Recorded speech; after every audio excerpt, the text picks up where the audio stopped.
Mr. President, dear Board of Directors, members of the Board of Directors du Forum musulman canadien, chers amis, chers citoyens du Canada et du Québec, merci. Excusez mon accent, assalamu alaikum, j'imagine. Premièrement, merci de m'avoir offert cette tribune-là. C'est un privilège, c'est un honneur. Honnêtement, je ne m'attendais pas à cette invitation quand votre directrice générale, Mme Barbouche, m'a laissé la communication à l'effet que ma présence serait souhaitée ici ce soir. My first experience with people from Northern Africa, people from a Muslim tradition, was at Collège Français when I started in 1996 as a young teacher. This is my first contact with you, and I was very impressed because I had the opportunity to teach to students who were leaving their country, crossing the ocean to come to Canada for a better future, for a better knowledge, and they were coming to Collège Français, and they were in my class. Honest people, very respectful of our country, of our traditions.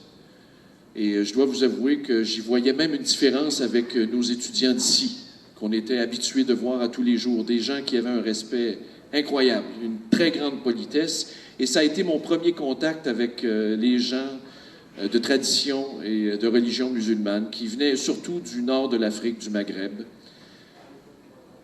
Et tout d'un coup est arrivé le 11 septembre 2001. Avant le 11 septembre 2001, la scène médiatique au Québec vantait les louanges de l'intégration des gens du Maghreb qui arrivaient ici, de nos confrères et nos consoeurs arabes, des gens qui s'intégraient facilement dans la société. C'était merveilleux, on louangeait, on en voulait plus. On en voulait. Et tout d'un coup, le 11 septembre 2001 est arrivé, et ça servirait de bord. Et là, le préjudice, l'islamophobie est devenu une mode au Québec. C'est devenu le pain quotidien de certains commentateurs de l'actualité. C'est rentable au Québec de casser du sucre sur le dos des Arabes. C'est rentable de tendre la peur et l'ignorance dans toutes les régions du Québec. Ça vend de la copie, c'est bon. On cite des cas anecdotiques à tous les jours. Je ne vous raconterai pas tout ce qu'on lit dans les journaux, mais à tous les jours, on doit se battre contre le préjudice, contre le racisme, contre la xénophobie. Je me plais souvent à dire, que ce soit à la télé ou à la radio,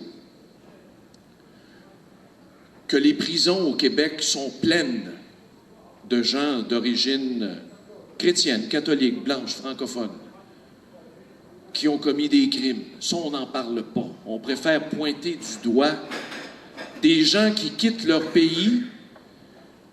C'est difficile de quitter son pays, de se déraciner de sa terre qui l'a vu naître, de traverser l'océan avec ses enfants. Pourquoi? Pourquoi vous l'avez fait? Pour offrir un meilleur futur à vos enfants. Qui d'entre nous aurait le courage de le faire, à part vous? Vous arrivez ici dans une terre supposément d'accueil. Vous allez dans les bureaux à l'étranger, on vous dit, le Canada, c'est un pays merveilleux. Le Québec, venez-vous-en, on vous donne un certificat de sélection, venez-vous-en, amenez vos connaissances, amenez votre argent. Amenez votre entrepreneurship. Venez faire un monde meilleur ici. C'est merveilleux, c'est la terre promise. Et quand je vois des gens qui m'arrêtent sur le trottoir, des gens de vos origines, au centre-ville de Montréal, « Monsieur le maire, monsieur le maire, monsieur le maire », j'ai été obligé de changer mon nom pour être convoqué à une entrevue. Et là, je leur dis, « Mais qu'est-ce qui vous est passé par la tête de venir ici? Qu'est-ce qui vous a pris? On vous a menti. » Eh bien, c'est ça, c'est votre lot quotidien. Vous devez vous battre avec ça. Et la personne qui n'a jamais immigré ne peut pas comprendre. Mais si on remonte dans l'histoire du Québec, il n'y a pas si longtemps, qu'on remonte au 19e siècle, à l'époque où les États-Unis s'industrialisaient, à l'époque où le Québec et le Canada crevaient de faim, à l'époque où l'agriculture valait rien, Qu'est-ce qui est arrivé ici? 1 million de Québécois ont quitté le Québec pour aller travailler dans les usines de textile en Nouvelle-Angleterre. C'était ça la réalité. Et qu'est-ce que les Québécois ont fait en arrivant en Nouvelle-Angleterre? Ils ont fait exactement comme vous. Ils ont amené avec eux leur tradition, ils ont amené leur langue, ils ont amené leur culture, ils ont résisté. Allez voir dans les livres d'histoire, on a oublié ce passé-là, nous les Québécois. La Nouvelle-Angleterre compte aujourd'hui 6 millions de descendants d'origine québécoise où on a recréé nos églises, nos paroisses, nos orphelinats, nos couvents, nos magasins, nos chambres de commerce. C'était la résistance, c'était la bataille contre les évêques irlandais qui refusaient de nous donner des curés francophones dans nos églises. Et on a recréé le modèle qu'on avait au Québec, on l'a recréé aux États-Unis. Tout tournait autour de l'Église. C'était le lieu communautaire. Et qu'est-ce qui est arrivé? La deuxième génération est venue au monde. Il y a eu des enfants, parlaient français, parlaient anglais. Mais ces Québécois-là étaient devenus de loyaux citoyens américains.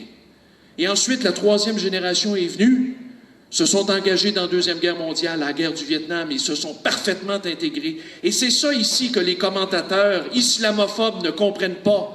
On pense qu'en arrivant au Canada, on débarque à l'aéroport Trudeau ou à l'aéroport Pearson, et hop, c'est la photo Polaroid. Nous sommes tous Canadiens, nous sommes tous Québécois, on est intégrés comme ça se fait comme une baguette magique.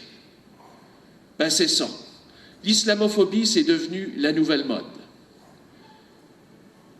Et c'est pas de la sensibilisation envers vous que les gouvernements doivent faire, c'est de la sensibilisation envers la majorité.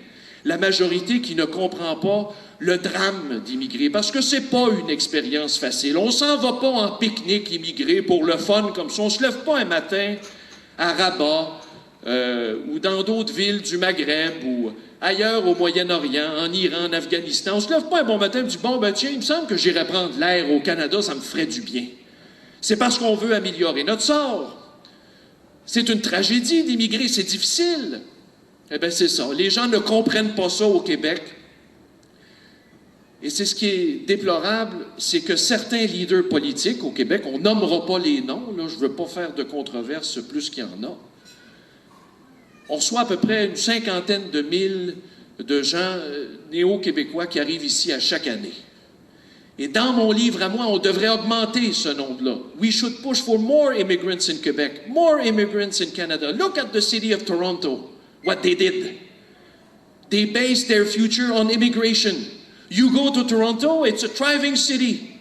It's booming, it's rich, it's nice. Here in Montreal, I don't know.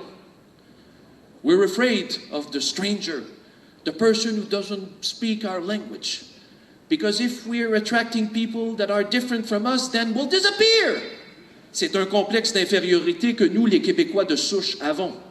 Pendant que nous, on a peur au Québec et qu'on est encore 7 millions, l'Ontario est à 13 millions. Alors le train passe, l'économie passe tout droit et s'en va en Ontario, s'en va dans l'Ouest canadien, s'en va à Vancouver et nous, pendant ce temps-là, on tombe dans le trou. Quand j'étais très jeune, dans les années 70, on était 6 millions. On dit, on est 6 millions, il faut se parler. J'arrive à 43 ans. 30 ans plus tard, on est à peine 7 millions. Il y a quelque chose qui n'a pas marché. Alors, arrêtez de me parler de souveraineté, arrêtez de me parler d'indépendance et soyons réellement ouverts. On est ouverts au Québec dans les livres, on a des chartes des droits, on a des délégations à l'étranger, on a des beaux discours sur papier. Mais quand vient le temps de mettre tout ça en œuvre, c'est une autre paire de manches. On a des gens qui prétendent être premiers ministres, qui font des campagnes pour limiter l'immigration, qui jouent sur la peur. Souvenez-vous d'Hérouville, comment c'était ridicule. Comment c'était ridicule à Hérouville. T'as pas le droit de battre ta femme, t'as pas le droit d'y lancer de l'acide dans le visage. Je m'excuse, mais les prisons au Québec sont pleines de petits blancs francophones chrétiens catholiques qui battent leurs femmes, qui tuent leurs enfants. La violence conjugale, c'est pas l'apanage d'une religion. C'est un problème d'homme, point à la ligne. Ça n'a rien à voir avec la religion, voyons donc. Qui essaie de nous faire croire ça? Richard Martineau? Richard Martineau. Il y en a combien comme ça, des gens comme Richard Martineau?